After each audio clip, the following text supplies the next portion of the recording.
Bonjour et bienvenue à l'émission Héros de la foi. Pour l'émission d'aujourd'hui, j'aurai à cœur de vous partager une partie du témoignage personnel de l'évangéliste Oral Roberts qui a été frappé par la tuberculose lorsqu'il avait seulement que 17 ans. Et pourquoi est-ce que j'aimerais partager ce témoignage avec vous? C'est parce que je crois qu'il y a plusieurs personnes qui peuvent regarder les émissions Héros de la foi et qui pourraient penser ou même dire vous savez, c'est facile de prêcher la guérison lorsque tu n'es toi-même pas malade et c'est facile de prêcher que Dieu veut que tu sois dans l'abondance à tous les niveaux et financière lorsque tu n'es toi-même pas pauvre. C'est facile de dire qu'on doit s'accrocher à Dieu au milieu des épreuves quand toi-même tu ne traverses pas aucune épreuve. Mais la réalité, c'est que tous les hommes et les femmes qu'on peut regarder à l'émission Héros de la foi, et même en réalité tellement de personnes dans la parole de Dieu aussi, ils ont tous dû affronter tôt ou tard une montagne, mais la bonne nouvelle est que Jésus est à nos côtés. Et chacun d'eux ont su surmonter cette montagne lorsqu'elle est survenue dans leur vie. Et pour le frère Roberts, c'était la tuberculose lorsqu'il avait 17 ans. Et en fait, 3 différents médecins l'avaient laissé là pour mourir. En fait, ils avaient dit, il n'y a plus rien à faire. Il était en hémorragie interne. Il ne faisait que tousser. Et ça, c'est lui-même qui l'a raconté. Il ne faisait que tousser. Il crachait du sang. Il était tellement faible, en fait, qu'il n'arrivait même plus à parler. Et les médecins l'ont laissé là, et malgré que son papa était un prédicateur, il n'était pas dans la dimension de la guérison encore. Et qu'est-ce qui s'est produit? C'est qu'ils ont entendu dire qu'il y avait un évangéliste qui venait dans leur ville et qui avait un chapiteau et qui priait pour les gens qui étaient malades et qu'il voyait des résultats. Et puis la famille de Roberts, ils se sont mis ensemble, ont apporté le jeune homme de 17 ans à l'époque sous le chapiteau. Et le témoignage du frère Roberts lui-même, il a dit que lorsque l'évangéliste a imposé ses mains sur lui et lorsqu'il a maudit la condition et qu'il a chassé cet esprit de maladie, d'infirmité hors de mon corps, il dit, tout de suite, j'ai arrêté de tousser. Il dit, l'hémorragie a cessé, j'ai arrêté de cracher du sang. Et mes forces sont revenues tranquillement, pas vite. Et après quelques semaines seulement, il était complètement rétabli. Vous savez, Dieu veut le faire dans votre vie aussi.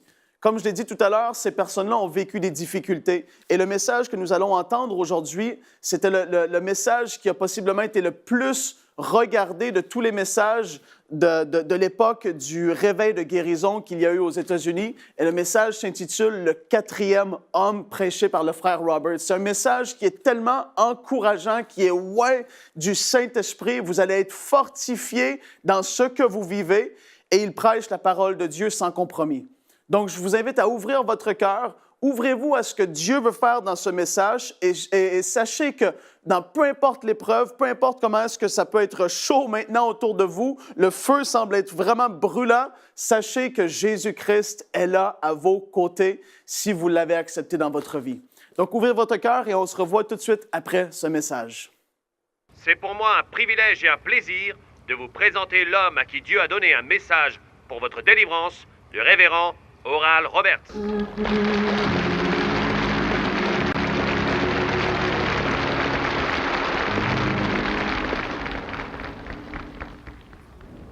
J'aimerais attirer votre attention au livre de Daniel, chapitre 3. Commençons à lire au verset 13.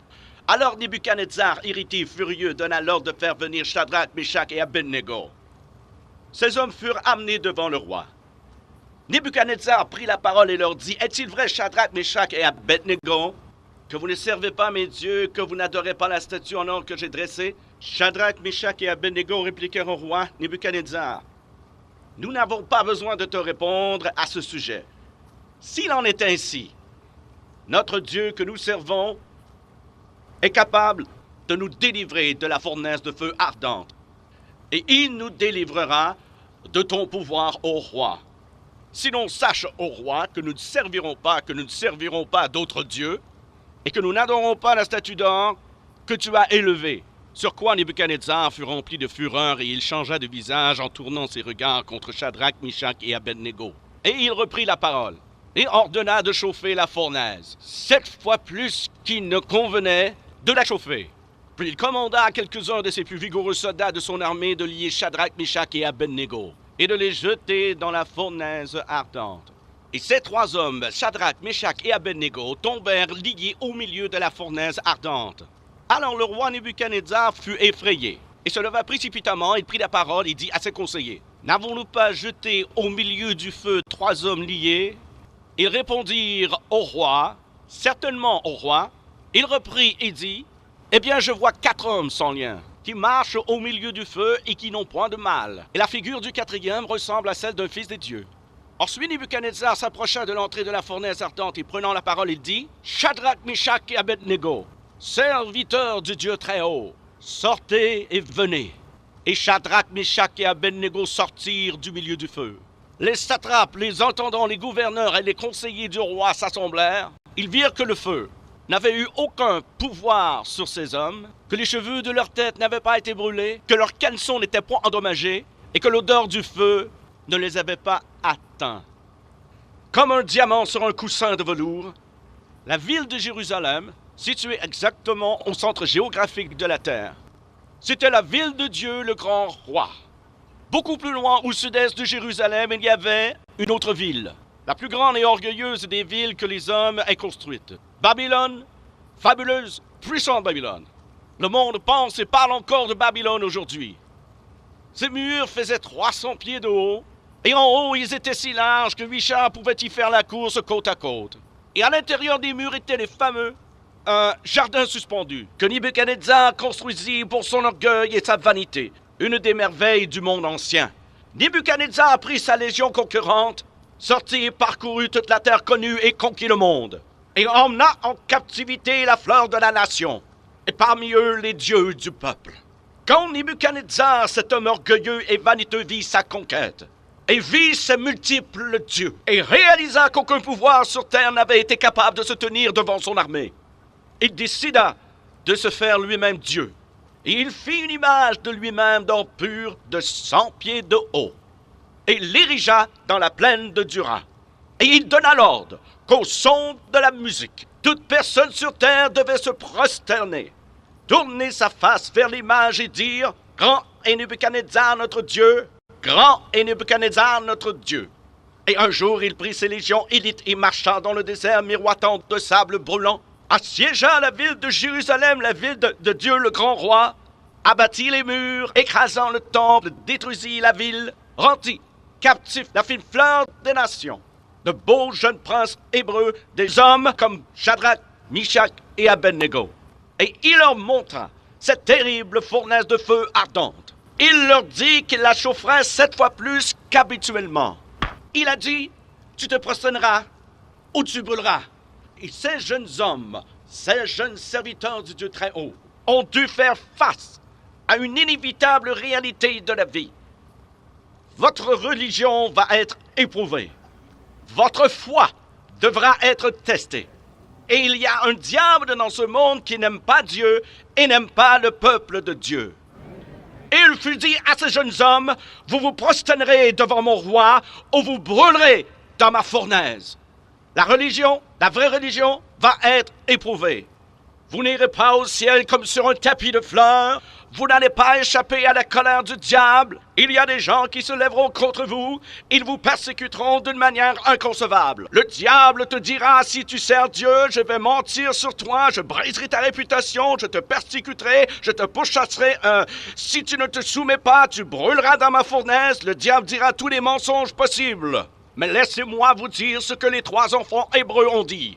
Quand ce vieux Nebuchadnezzar dit « Vous vous prosternerez devant mon Dieu ou vous brûlerez dans ma fournaise », ils ont dit « Nous pouvons brûler dans ta fournaise, mais nous ne nous prosternerons pas devant ton Dieu. » Mais savez-vous ce que Dieu a dit? Dieu a dit « Si vous ne prosternez pas devant le Dieu de Nebuchadnezzar, moi je veillerai à ce que vous ne brûliez pas dans sa fournaise. » Dieu recherche des personnes qui ont pris leur décision, qui vont remettre leur sort dans les mains de Dieu, qui vont recevoir du Saint-Esprit un salut profond, sincère, ancré et fondé sur le roc. Le genre de religion qui remonte le long de ta colonne vertébrale, redresse ta vie tortueuse et fait quelqu'un de toi. C'est ce que Dieu recherche. Nous avons compromis cela. Et ceux qui ont fait ce compromis, ils brûlent. Ils n'ont pas la puissance de Dieu. Ils n'ont pas l'onction de l'Esprit. Ils n'ont pas la foi qu'il faut pour vaincre les fournaises ardentes de la vie. Non seulement avons-nous compromis le salut qui vient du cœur, Nous avons aussi compromis l'onction de l'Esprit de Dieu. Nous ne pouvons pas faire le travail de Dieu à moins que nous soyons loin pour le faire. Vous devez avoir l'Esprit de Dieu sur vous. Vous lisez votre Bible, vous regardez l'histoire religieuse. David, Moïse, Élie, Samuel, Pierre et Paul et Jean, les hommes qui ont délivré leur génération, les hommes qui ont eu la puissance de Dieu, avaient l'onction de Dieu. L'Esprit est venu sur eux. Les gens disent, frère Robert, que voulez-vous dire par l'Esprit? Que voulez-vous dire en disant que nous devons être loin? Bien, mieux vaut le vivre que l'expliquer. Je sais que quand je ne suis pas sous l'onction, je n'ai pas la puissance de Dieu. Quand je ne prêche pas avec l'onction, ne prie pas avec l'onction, de grandes choses n'arrivent pas. Mais au moment où l'onction vient sur moi, les gens sont délivrés. Pourquoi? L'onction brise le joug. L'onction brise le joug. L'onction brise le joug. L'onction brise le joug. L'onction brise le joug. L'onction brise le joug. L'onction brise le joug. L'onction brise le joug. L'onction brise le joug. Qu'est-ce qui brisera le joug du péché? C'est l'onction de l'Esprit de Dieu.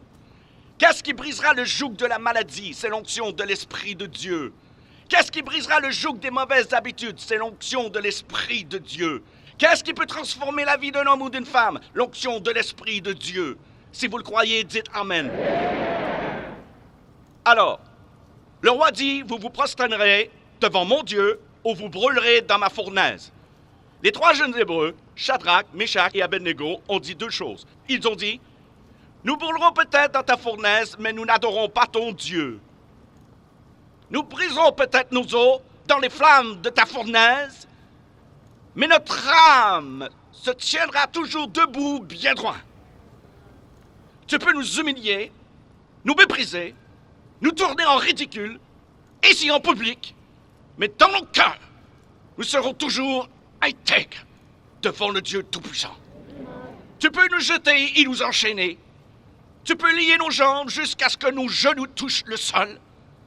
Mais dans notre esprit, nos yeux regarderont à la montagne d'où nous viendra le secours. C'est la première chose qu'ils ont dite. La deuxième chose qu'ils ont dite, ô roi, le Dieu que nous servons est capable de nous délivrer. Et il nous délivrera de ta main. C'est la déclaration de la foi. Ils ont dit, roi, le Dieu que nous servons est capable. Oui, Dieu est capable. Mais il est seulement capable pour les personnes qui le servent. Vous devez comprendre ça. Si vous ne servez pas Dieu, si vous ne croyez pas en Dieu, la capacité de Dieu n'est pas disponible pour vous. Ils ont dit, le Dieu que nous servons est capable. Capable de quoi? De nous délivrer. Il est capable. Que notre faiblesse repose sur ses épaules, notre Dieu est capable. Que les anges le crient du haut des cieux, notre Dieu est capable. Que les prédicateurs le crient de leur plateforme, notre Dieu est capable. Que les païens imaginent des choses vaines, notre Dieu est capable. Laissons-les jeter Paul et Silas en prison à Philippe. Notre Dieu est capable. Il secourra ce lieu par un tremblement de terre, brisera les liens des captifs et les rendra libres. Laissons-les jeter Daniel dans la fosse aux lions. Pour ses prières et sa foi en Dieu. Notre Dieu est capable. Il a mis un cadenas sur la gueule des lions pour qu'aucun lion ne brise un os dans le corps de Daniel. Notre Dieu est capable. Il est capable de délivrer ces trois jeunes Hébreux et il l'a fait. Il est capable de nous délivrer et il le fera. Ne soyez pas effrayés, excepté d'une chose. Soyez effrayés du compromis. Soyez effrayés de compromettre vos convictions. Soyez effrayés de sacrifier les principes d'une vie intègre. Soyez effrayés d'enfreindre les lois de la Sainte Bible. Soyez effrayés d'être hors du chemin ou en déséquilibre devant le bon Dieu. Soyez effrayés du compromis, car si vous refusez de vous prosterner, Dieu dit que vous ne brûlerez pas. Si vous défendez ce qui est juste, Dieu vous délivrera, car Dieu est capable et il vous délivrera si vous refusez de vous prosterner. Ces jeunes hommes se sont retrouvés dans le feu de nos fournaises ardentes. Et ce n'était pas nouveau. Depuis des temps immémoriaux, le peuple de Dieu a dû affronter les fournaises ardentes de la vie. Joseph a dû en affronter. Il a été vendu par ses frères en esclavage. On l'a emmené en Égypte et emprisonné dans la maison d'un homme. Oui, il savait ce que c'était que d'être vivant dans le feu d'une fournaise ardente. Mais Dieu l'a délivré. Daniel a été mis dans une fournaise ardente. Parce qu'il priait Dieu 3 fois par jour, il a été jeté dans la fosse aux lions. Job, à cause de son intégrité envers Dieu, a été frappé par le diable d'un ulcère malin, de terribles maladies depuis la tête jusqu'aux pieds. Vous savez, les fournaises ardentes peuvent prendre plusieurs aspects et plusieurs formes. Parfois, c'est la maladie, parfois la pauvreté, parfois la privation. Parfois, c'est la trahison d'une amitié, c'est la haine, la vengeance. Ça peut être n'importe quoi. Ça t'amène à crier pour ta vie. Ils se sont retrouvés au milieu du feu, d'une fournaise ardente. Mais le vieux roi n'était pas tranquille. Il ne faisait que tourner en rond. Il n'arrêtait pas de penser à Shadrach, Meshach et Abednego. Et peu de temps après, il est venu et a dit « Ouvrez la porte et laissez-moi regarder. » Ce qu'ils ont fait. Et quand il a regardé, il a presque eu le souffle coupé. Il appela ses conseillers et ses hommes de loi, et il dit « Messieurs, n'avons-nous pas jeté 3 hommes liés au milieu du feu ?» Ils dirent « C'est vrai, ils étaient 3 au roi. » Il dit « J'en vois 4. » Ils sont déliés, et ils se déplacent. Ils n'ont aucun mal, ni blessure. Et l'apparence du 4e est comme le Fils de Dieu. Le 4e homme a répondu à l'urgence de leurs besoins. Maîtrisons les flammes crépitantes, s'emparant de ce feu violent et libérons ses enfants. Qui est ce 4e homme? Je vais vous dire qui il est. Dans la Genèse, il est la semence de la femme. Dans Exode, il est l'agneau pascal. Dans Lévitique, un grand prêtre. Dans Nombre, une colonne de nuée le jour et une colonne de feu la nuit. Dans Deutéronome, il est le prophète comme Moïse. Dans Josué, il est le capitaine de notre salut. Dans Juge, il est notre juge et législateur. Ruth, il est le rédempteur. 1 et 2 Samuel, il est un prophète de confiance. Dans Roi et Chronique, notre roi qui règne. Dans Esdras, le scribe fidèle. Dans Néhémie, le reconstructeur des murs détruits de la vie humaine. Dans Esther, notre Mardoché. Dans Job, il est l'aurore du ciel et notre éternel rédempteur. Dans Psaume, l'Éternel notre berger. Dans Proverbe et Ecclésiaste, notre sagesse. Dans Cantique des Cantiques, il est l'amoureux de l'époux. Dans Ésaïe, il est le prince de paix. Dans Jérémie, il est le germe juste. Dans Lamentation, le prophète qui pleure. Dans Ézéchiel, l'homme aux 4 visages. Dans Daniel, le 4e homme de la fournaise ardente. Dans Osée, il est le mari fidèle pour toujours marié au rétrograde. Dans Joël, celui qui baptise du Saint-Esprit et de feu. Dans Amos, le porteur de fardeau. Dans Abdias, puissant sauveur. Dans Jonas, notre grand missionnaire. Dans Michée, le messager au beau pied. Dans Nahum, le vengeur des élus de Dieu. Dans Habacuc, l'évangéliste de Dieu criant « Accomplis ton œuvre dans le cours des années ». Dans Sophonie, le sauveur. Dans Agé, le restaurateur de l'héritage perdu. Dans Zacharie, la fontaine ouverte dans la maison de David pour le péché et l'impureté. Dans Malachie, le soleil de la justice s'élevant avec la guérison sur ses ailes. Qui est ce 4e homme? Dans Matthieu, il est le Messie. Dans Marc, le faiseur de miracles. Luc, le Fils de l'homme. Jean, le Fils de Dieu. Acte, le Saint-Esprit. Dans Romains, notre justicier. Corinthiens, notre sanctification. Dans Galates, il est le rédempteur de la malédiction de la loi. Dans Éphésiens, il est le Christ de richesse infinie. Dans Philippiens, le Dieu qui pourvoit à tous nos besoins. Dans Colossiens, la plénitude de la divinité. 1 et 2 Thessaloniciens, notre roi qui vient bientôt. 1 et 2 Timothée, le médiateur entre Dieu et l'homme. Tite, notre fidèle pasteur, Philémon, notre ami qui est plus proche qu'un frère. Dans Hébreu, le sang de l'alliance éternelle. Dans Jacques, le grand médecin. 1 et 2 Pierre, le grand berger. 1, 2 et 3 Jean, il est amour. Dans Jude, le Seigneur venant avec 10 000 de ses saints. Dans Apocalypse, le roi des rois et le Seigneur des seigneurs.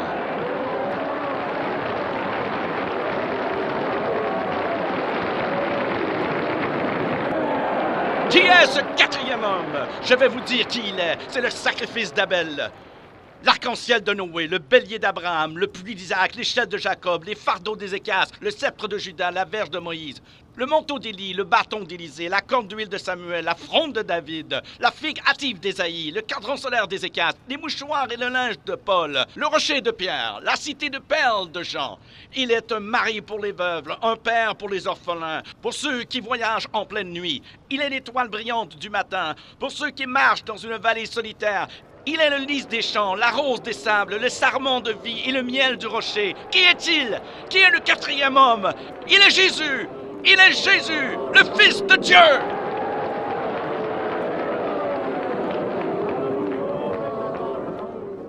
Le 4e homme, Le quatrième homme savait que les 3 jeunes Hébreux étaient jetés dans la fournaise ardente, parce qu'ils avaient refusé de se prosterner devant une idole. Et il est venu pour les délivrer. Le roi s'écria, Shadrach, Meshach et Abednego, avancez, venez ici. Quand ils sont sortis, il sentit leurs vêtements. Il examina leur corps et déclara, l'odeur de brûlé n'est pas passée sur leurs vêtements, ni les marques de feu sur leurs cheveux. Il n'y a pas d'autre Dieu qui peut délivrer de cette façon. Messieurs, mesdames, écoutez-moi ce soir, écoutez-moi. Il y a tellement de choses que le diable peut faire. Son pouvoir s'arrête à la porte de la fournaise. Et c'est là où le pouvoir du quatrième homme commence. Leur foi a suspendu la loi naturelle. Ils ont été délivrés de ce feu. Et la seule chose que ce feu pouvait brûler, c'était les liens sur leur corps. Il y avait quelque chose que ce feu ne pouvait brûler, et c'était eux. La seule chose indestructible dans ce monde est un chrétien qui sert Dieu. Un homme ou une femme dont la foi est dans le Seigneur, Dieu des cieux et de la terre. Si vous le croyez, dites Amen. Qui est avec vous, comme le frère Roberts le dit, le quatrième homme, Jésus-Christ. Il est là, soyez-en convaincus, soyez-en certains, au milieu des épreuves, le quatrième homme intervient toujours à temps. Je suis tellement béni de l'avoir dans ma vie et je crois que c'est pareil pour chacun de vous. Si vous avez connu la grâce de Jésus, si vous l'avez accepté dans votre vie, vous avez connu sa bonté, vous avez connu sa grâce, sa miséricorde, toutes les choses qu'il veut faire dans votre vie, soyez-en certains qu'il l'accomplira. Et là, le frère Roberts a dit quelque chose de tellement puissant. Il a dit, on ne va pas se rendre au ciel sur un lit de fleurs où il n'y aura rien qui va arriver, mais non, tôt ou tard, ta foi sera éprouvée. Ta foi en Dieu va être éprouvée. Le diable va se déchaîner et les circonstances vont se lever contre nous, mais comme il l'a tellement bien démontré, je me répète, le quatrième homme sera là à nos côtés. On voit Jésus au travers de toute la Bible, et maintenant, ce même Jésus est là dans votre vie, il habite en vous. Je veux vous encourager, frères et sœurs, peu importe la situation, soyez-en certains, Jésus est là. Et en fait, l'apôtre Jacques a dit dans Jacques chapitre 4 et le verset 7, il a dit « Résistez au diable et il s'enfuira loin de vous ». Et l'apôtre Pierre avait dit que le diable, il est comme un lion rugissant. Et en fait, le diable, tout ce qu'il veut faire, c'est ça, il veut faire beaucoup de bruit. Il veut intimider, il veut impressionner. Mais nous, on a celui qui est le plus impressionnant de notre côté. Et ça, c'est tellement merveilleux. Je suis tellement béni par cela. Souvenez-vous, frères et sœurs, de Gédéon. Dieu l'avait appelé un vaillant héros lorsque, pour lui, à ses yeux, il se voyait comme un zéro. Il lui a dit, tu vas aller vaincre Madian. Et il a parti d'une armée de 22 000. Il est descendu avec une armée de 300 hommes. En réalité, Gédéon et 300 hommes sont allés et ils ont vaincu. Pourquoi? Parce que Dieu était avec eux. Souvenez-vous de l'apôtre Pierre dans la prison. Ça nous dit que l'Église priait instamment. Ils priaient de tout leur cœur. Et qu'est-ce qu'il est arrivé? Tôt ou tard, un ange est intervenu. Il a rompu les liens qui retenaient l'apôtre Pierre. Et c'est ce qui va se produire dans vos vies. Tôt ou tard, les liens vont être rompus. Ils vont être brisés parce que Dieu interviendra. Si c'est aujourd'hui, si c'est demain, gardez votre foi en lui. L'apôtre Paul était sur ce navire et il y a eu un songe pendant la nuit et un ange lui a dit « Ne crains pas parce qu'il va y avoir un naufrage, mais toi et tous les hommes sur le bateau, aucun de vous ne périra. » Et Dieu était avec lui. Sachez que Dieu est avec vous. Vous savez, je crois qu'il y a une clé qui est tellement importante de comprendre et de connaître, c'est la nature de Dieu. Quand on comprend qui est Dieu, qu'il nous veut que du bien, il est le meilleur papa sur la surface de la terre et il n'y a personne comme lui, il n'y a personne qui se compare à lui. Il est tellement bon. Et lorsqu'on comprend sa bonté, on peut s'accrocher de tout notre cœur, de toutes nos forces à lui au milieu de l'épreuve. Accrochez-vous à lui. Et il y a une parole tellement forte que Jésus a dit à ses disciples. Dans Jean 14, le verset 1, il a dit que votre cœur ne se trouble point. C'est un commandement, que votre cœur ne se trouble point. Et je vous le dis, vous pouvez être dans une telle paix que les gens autour de vous, ça va les énerver. Vous allez être dans une telle paix, dans les circonstances, dans les situations, dans le milieu du feu. Vous allez être dans une telle paix parce que la paix de Dieu qui surpasse toute intelligence interviendra. Elle va vous couvrir. Vous allez être dans l'assurance que Dieu, tôt ou tard, comme il le fait avec Méchach, Shadrach et Abednego, tôt ou tard, il interviendra. Frères et sœurs, je vous encourage, ayez foi en Dieu. Jésus avait dit, ayez foi en Dieu, croyez en Dieu, croyez en moi. Si vous croyez en Dieu, ayez foi en lui aujourd'hui. Sachez qu'il est celui qui va vous protéger. Et j'aimerais maintenant prier pour vous. J'aimerais prier pour ceux qui ont besoin de guérison aujourd'hui. Si vous êtes dans un état physique qui est critique, si possiblement vos enfants sont malades, je vous encourage à aller les chercher maintenant. Parce que Dieu va intervenir. Il est tellement bon. On reçoit tellement de témoignages ici en 5 mois de des gens qui ont été guéris du cancer, des gens qui ont été guéris de toutes sortes de maux, des gens qui ont été délivrés. Et j'ai l'assurance qu'il va le faire au travers de cette émission aujourd'hui. Allez chercher vos enfants, si c'est eux, si c'est vous, mettez-vous dans la foi maintenant. Je vais prier une simple prière au nom de Jésus. Ce n'est pas moi qui guéris, je ne peux pas guérir qui que ce soit. C'est Jésus qui le fait au travers de moi. Je vais prier en son nom maintenant. Ayez foi en Dieu maintenant. Père, je te remercie pour ta grâce. Je te remercie pour ta bonté.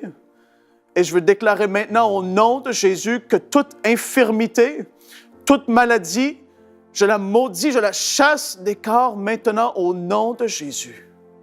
Saint-Esprit, je te remercie parce que tu fais une œuvre puissante en eux. Je commande à tous les esprits d'infirmité de lâcher les corps maintenant même au son de ma voix. Maintenant. Et vous, petits enfants, si vous êtes malades, au nom de Jésus, je déclare la paix de Dieu sur vous. Je déclare la santé dans toute votre être. Et je commande à ce que toute maladie quitte vos corps maintenant même. Au nom de Jésus. Père, on te remercie pour ta grâce et ta bonté.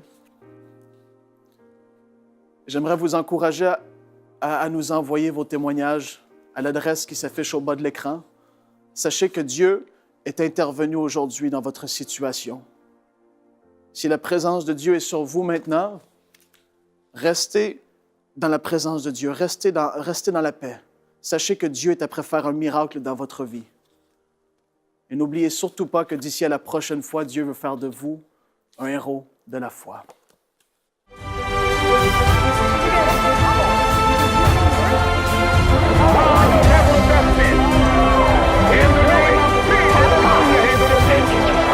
Save his soul. Will you back like this?